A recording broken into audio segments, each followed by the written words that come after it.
Title: The Midnight Academy, A New Dawn. Chapter 1: The Letter. Alexandra Alex Winslow had always been a curious girl.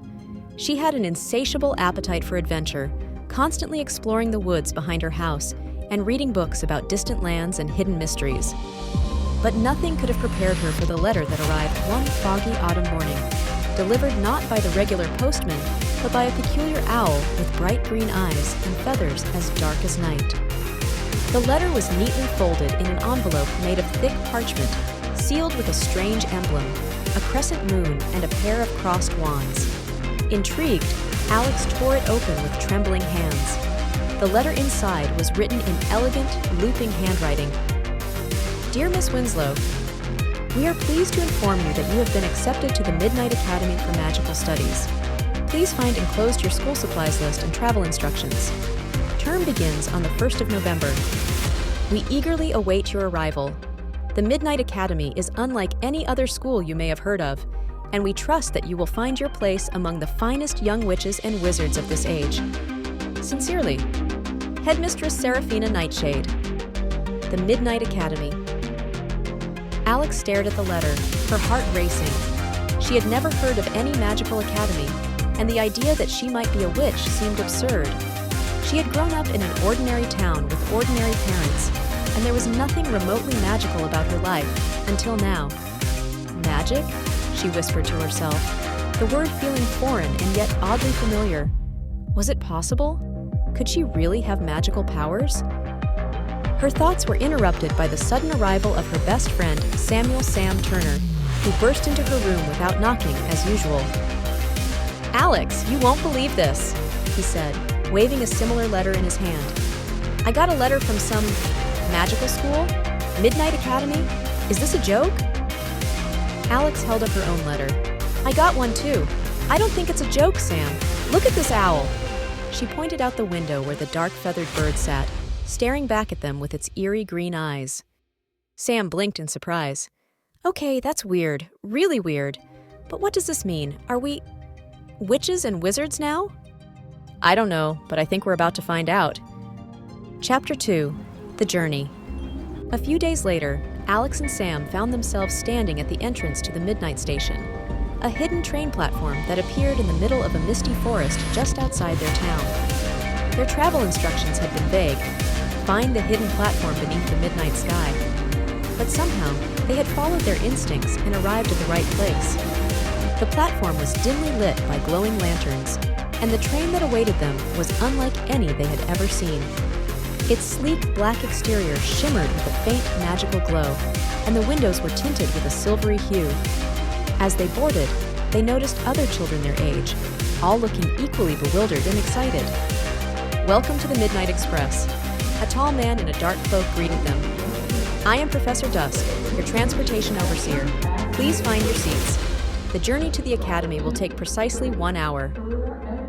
Alex and Sam found seats near the back of the train, and as soon as they sat down, the train lurched forward, gliding smoothly through the mist. Outside, the world seemed to blur as the train picked up speed, and soon they were soaring through a magical tunnel, surrounded by swirling colors and stars. Where do you think this place is? Sam asked, staring out the window in awe. I have no idea, Alex replied, her eyes wide with wonder. But I have a feeling it's not anywhere close to home. The hour passed quickly, and before they knew it, the train began to slow down. As they stepped off the platform, they were greeted by the sight of a massive castle perched on the edge of a cliff, overlooking a shimmering moonlit lake. The castle's towering spires and intricate stonework gave it an ancient, mystical appearance, and Alex felt a thrill of excitement and nervousness wash over her. This is it, she whispered. The Midnight Academy. Chapter 3: The Sorting. The first night at the Academy was a blur of introductions, magical demonstrations, and awe-inspiring sights. Alex and Sam, along with the other new students, were led into the Grand Hall, where a massive chandelier made of enchanted crystals hovered above them, casting a soft, ethereal light.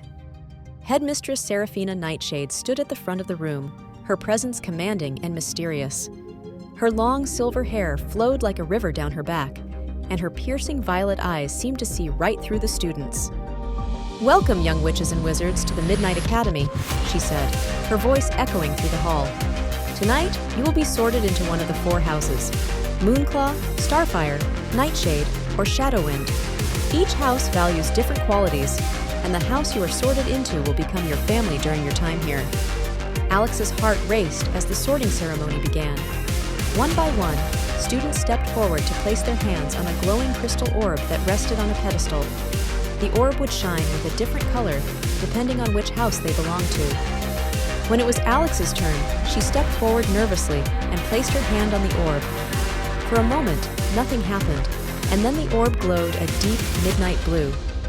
"Shadowwind," the headmistress announced. Alex stepped back, feeling a mix of relief and excitement. Shadowwind. It sounded mysterious and powerful, but she had no idea what it meant. Sam was sorted into Starfire, a house known for its bravery and quick thinking. And although they were placed in different houses, they exchanged grins as they made their way to their respective tables. Chapter 4, The First Lesson. The next day, classes began, and Alex quickly realized that the Midnight Academy was nothing like the schools she had attended before. The subjects were fascinating and bizarre: spellcraft, alchemy, magical creatures, and elemental mastery, to name a few. The teachers were equally strange, from the stern Professor Frost, who taught potions, to the eccentric Professor Fable, who taught magical history. Alex's favorite class, however, was spellcraft, taught by the enigmatic Professor Zephyr. On the first day, he introduced them to the basics of wand work and incantations, demonstrating how to summon light with just a flick of the wrist. "Magic is not just about power," Professor Zephyr said, pacing in front of the class. "It's about precision, control, and intent. You must focus your mind and channel your energy to achieve the desired result." Alex found herself captivated by the lessons, eager to learn more. She practiced every chance she got, staying up late in the common room of Shadowwind to perfect her spells. But not everything at the academy was as wonderful as it seemed. Strange occurrences began to happen: whispers in the corridors, eerie shadows flickering in the corners of rooms, and rumors of a forbidden area deep within the castle. Some students claimed to have seen dark figures lurking in the woods at night, and a sense of unease began to settle over the academy. Chapter 5, The Mystery of the Crescent Stone. One evening, while exploring the library, Alex stumbled upon an old, dusty book titled The Crescent Stone, Secrets of the Midnight Realm. The book was filled with cryptic symbols and descriptions of an ancient artifact said to be hidden somewhere within the Academy's grounds. According to the book, the Crescent Stone was a source of immense magical power, capable of altering the fabric of reality itself. Intrigued, Alex showed the book to Sam, who immediately agreed that they had to investigate further. "We have to find it," Sam said, his eyes gleaming with excitement. "If the Crescent Stone is real, it could explain all the strange things happening around here." Together, they began their search, piecing together clues from the book and exploring the hidden corners of the castle. As they delved deeper into the mystery, they discovered that they weren't the only ones searching for the Crescent Stone. A group of students from Nightshade House seemed to be on the same trail, led by a sly and ambitious girl named Alara, who had a reputation for bending the rules to get what she wanted. Chapter 6, The Battle for the Stone. The search for the Crescent Stone led Alex and Sam to a hidden chamber beneath the castle, where they finally uncovered the ancient artifact. But just as they reached it, Alara and her group appeared, determined to claim the stone for themselves. A fierce magical duel erupted, with spells flying through the air and the chamber shaking with the force of their battle. Alex and Sam fought bravely, but Alara's group was stronger, and it seemed like all hope was lost. Just as Alara reached for the Crescent Stone, a blinding light filled the room, and the headmistress appeared, her eyes blazing with power.